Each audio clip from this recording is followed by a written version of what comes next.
Hi everyone. So today we'll continue memorizing from the book of Hebrews. So we memorized till verse 11. Today we are going to memorize verse 12. I'll read that first. Hebrews chapter 1 verse 12. Like a clock you will roll them up and they will be changed. But you are the same and your years will never end. Like a clock you will roll them up and they will be changed. But you are the same and your years will never end. So this is Hebrews chapter 1 verse 12. So Hebrews chapter 1 verse 10, 11 and 12 are taken from Psalm 102, 25 to 27. So we already meditated on 10 and 11. So today we will meditate on verse 12. So I'll read all three together so that you can recall that, right? So Hebrews chapter 1 verse 10, 11 and 12. And you, Lord, founded the earth in the beginning, and the heavens are the work of your hands. They will perish, but you remain. They will all grow old like a garment. Like a clock you will roll them up, and they will be changed. But you are the same, and your years will never end. So we meditated on 10 and 11. 10, we meditated on creation. We meditated from the book of Genesis. For 11, we meditated on the end times. So 12 also, it's the same theme. So we'll meditate on the end times, but from a different book. So when we meditated on verse 11, we meditated from the book of Matthew chapter 24, where the end times was mentioned. Jesus himself told about the end times when his disciples came and asked him. So I'll just touch upon the main points, right? So the destruction of the temple foretold, signs of Jesus coming and of the close of the age, persecutions foretold, the desolating sacrilege, then there'll be false prophets and false Christ, then coming of the Son of Man, the lesson of the fig tree, and the necessity for watchfulness. So we meditated on the main points. So one of the main thing is many false Christ and false prophets will arise and they will lead astray even the elect, right? So we need to be very careful. We need to be very watchful. Otherwise that deceiving spirit of the Antichrist, right? It's a spirit of devil that will deceive us. So we explained that we meditated that he will not tell 100% lie. He'll tell 95% truth and 5% lie. Using that 5% lie, he'll take you away from God. So we meditated on all of that. So the necessity for watchfulness. So Jesus himself mentioned about the necessity for watchfulness. So we meditated on all of that.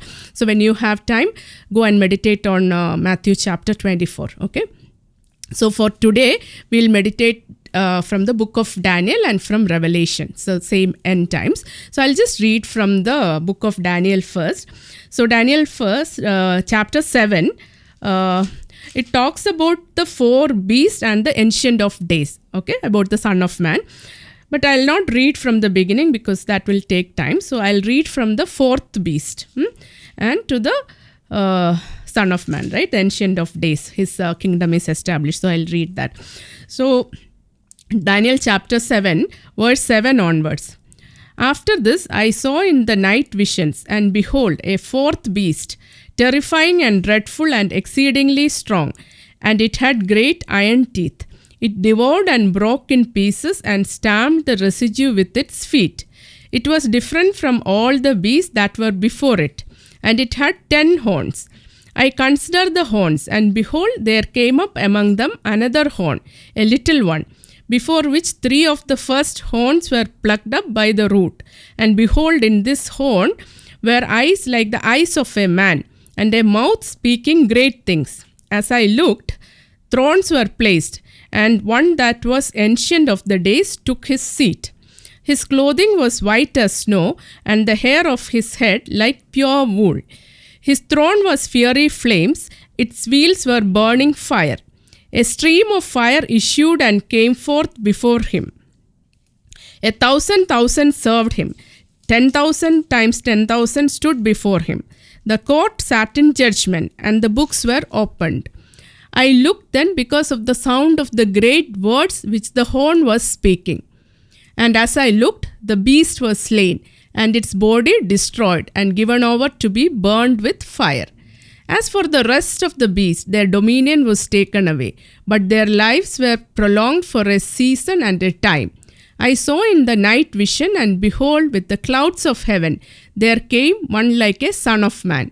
And he came to the Ancient of Days, and was presented before him. And to him was given dominion and glory and kingdom, that all peoples, nations, and languages should serve him. His dominion is an everlasting dominion, which shall not pass away, and his kingdom one that shall not be destroyed. So at the end, the beast was slain. He was speaking great words, right? So he was speaking very convincingly. So he was able to attract all the people with his eloquence. So, but finally he was slain and his body was destroyed, and Son of Man came and presented before the Ancient of Days, and his kingdom was established, right? His dominion is an everlasting dominion which shall not pass away, and his kingdom one that shall not be destroyed. So I don't think I need to explain anything. It's all self-explanatory. So here Daniel mentioned about the four beasts, and we read from the fourth beast, and the fourth beast was very eloquent in his speech, but finally he was slain and his body was destroyed, and Christ's kingdom came, that everlasting kingdom came, and all the peoples, nations, and languages should serve him. His dominion is an everlasting dominion which shall not pass away, and his kingdom one that shall not be destroyed. So I don't think I need to explain any of this. Just one side thought I wanted to tell you. Here when I was reading this, right, I looked then because of the sound of the great words which the horn was speaking. So when I read this, Daniel was looking at the beast because of the great words the horn was speaking. So in my mind, I was just imagining the face of Daniel, right? So how he looked the beast. So that look is the look of a holy man, right? The look of a saint, or the look of an innocent man. So if you see in the book of Daniel, many places God address him as greatly beloved Daniel, right? So we can argue that we are all beloved in the sight of God, right? That is true also. We are all children of God. We are all originated from God. We have the same origin. God is our Father. But at the same time, even though we are all created equally, at the time of our death, what state we have attained depends on how we have exercised our free will, right? So we are all created in the image and likeness of God. So he has given us the freedom and the free will. So how we have exercised that freedom or free will determines our destiny, right? Even though we are all created equally, we cannot say that at the end of our life, we are all equal, right? That depends on how you exercised our freedom or free will. So when I was reading about Daniel, right, I was thinking about all of this because Daniel is a great man, right? God admired him. God said, greatly beloved Daniel, right? God was very fond of Daniel. But if you examine the life of Daniel, it was not easy for him, right? Many times he was sentenced to death because of his faith. But when tested, he remained faithful, right? He didn't deny his God. He stood firm in his faith. So when tested, he remained faithful, right? So he exercised his goodwill in a perfect way, right? That's why God called him greatly beloved man, Daniel. So we should all aspire for that, right? So when we read from the book of any prophets, we should meditate on their lives also, right? When we go through the book, we'll get a picture of the character of the person, right? So when we read Daniel, we know how Daniel will react in a particular situation, right? When tested, how he reacted. That tells about the character of the person, right? So when we read a book, we should think about that person also. We should meditate on the life of that person also, right? So that's how we grow in spirituality, or that's how we grow closer to God. So I just wanted to tell this as a side thought. So we'll continue the same meditation from the book of Revelation, right? As I said, multiple places it's given. We'll just read from chapter 21. The new heaven and the new earth. I'll read that. Then I saw a new heaven and a new earth, for the first heaven and the first earth had passed away, and the sea was no more. And I saw the holy city, New Jerusalem, coming down out of heavens from God, prepared as a bride adorned for her husband. And I heard a great voice from the throne saying, Behold, the dwelling of God is with men. He will dwell with them, and they shall be his people, and God himself will be with them. He will wipe away every tear from their eyes, and death shall be no more, neither shall there be mourning, nor crying, nor pain any more, for the former things have passed away. And he who sat upon the throne said, Behold, I make all things new. Also he said, write these, for these words are trustworthy and true. And he said to me, it is done. I am the Alpha and the Omega, the beginning and the end.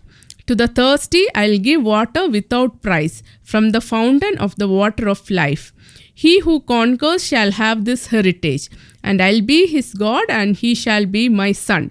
But as for the cowardly, the faithless, the polluted, as for murderers, fornicators, sorcerers, idolaters, and all liars, their lot shall be in the lake that burns with fire and brimstone, which is the second death.